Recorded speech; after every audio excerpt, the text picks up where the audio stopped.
Welcome back, Soul Family, to Queentalkla. Today we are going to be discussing more single herbs for beginners.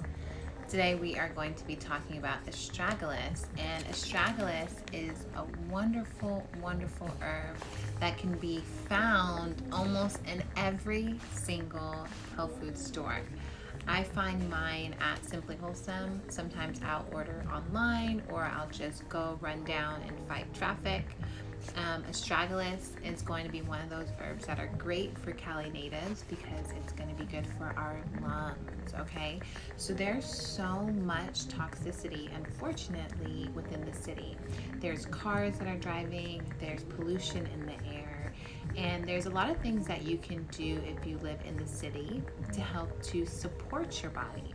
Now, I wrote some notes down, so I apologize. I might be looking down, but I wanted to remind you guys of some of these benefits. Now, in Chinese medicine, it goes back thousands of years writing about this plant called astragalus, and it talks about how astragalus is really wonderful for immunity building.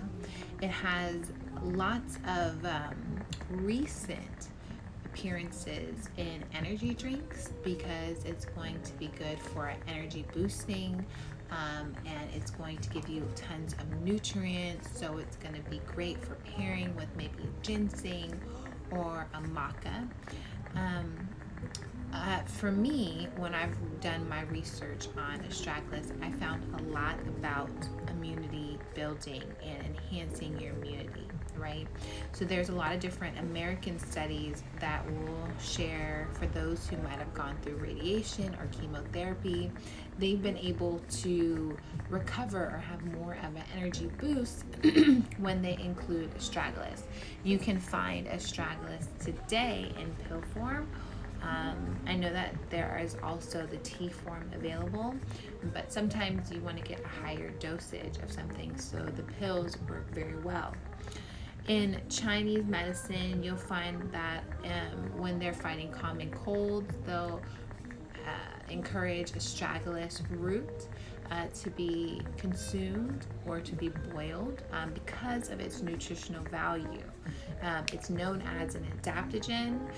It also is antibacterial, so it helps to fight off any kind of bacteria within the body. And adaptogens are one of my favorite things because it's this really unique herb that adapts to your own environment. So it has so many different properties, but it can adapt to what your body needs most. So you could consider using it for the common cold. You can use it for infections. You can consider using it for like immune deficiencies. You could also consider using it for arthritis, stress release, kidneys, the flu, diabetes. I mean, you know that one herb can be used for multiple things, and so it's always important to keep in mind that everyone's body can explore and really tap in to healing the body differently. So just because one person says, oh, I use this, doesn't mean that it's the only thing that can be used. If that makes sense, okay? The second thing that we're going to talk about as we talk about energy is bee pollen. Oh my gosh, bee pollen is so wonderful. You can get bee pollen in the pill form, you can get bee pollen in the liquid form, and you could also get bee pollen in the raw form, refrigerated, where you put it in your smoothies. Now, I would recommend for you guys for you guys to look into the raw form because it's just so good in your smoothies. You can put it over your salads.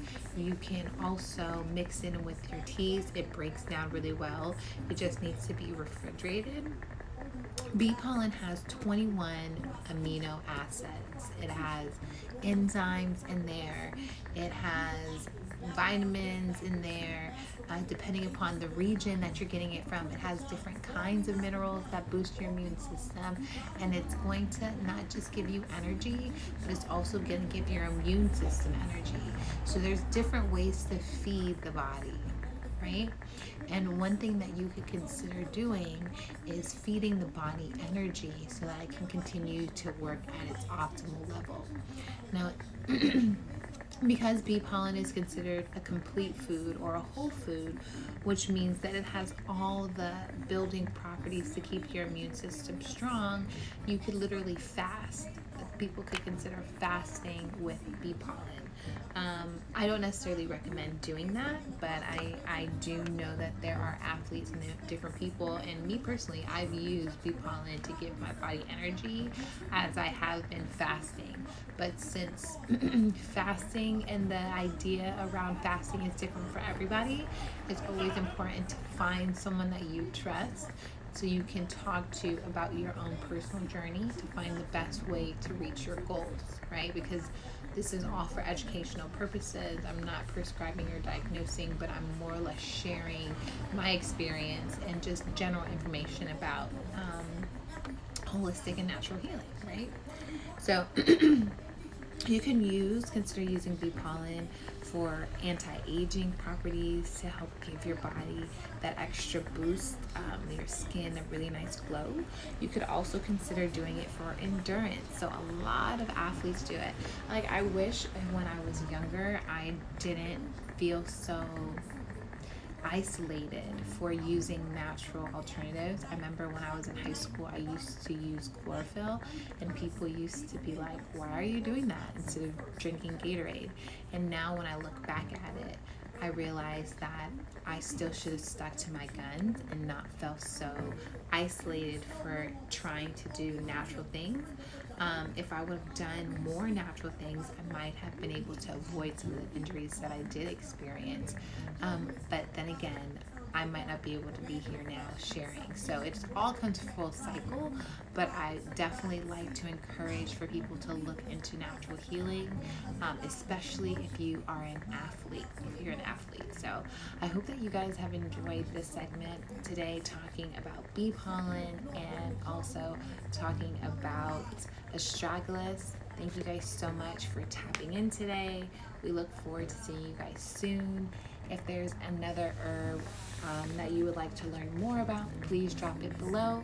Since we are in the beginning of Queentalkla, excuse me, since we're in the beginning of Queentalkla, I figured that it would be only right to start off with like a glossary, because we're going to be talking a lot about different herbs and supplements on this page, and I might just start saying random things, and I want you guys all to have kind of like a baseline and general information about what some of these herbs I'm talking about are doing. So we're just going to go down the list for the first couple of videos and share some single herbs that are really great for people to be just aware of, and just to have in their arsenal as they are learning and growing. Thank you guys so much. Please consider following, sharing, and liking. I'll see you later. Bye.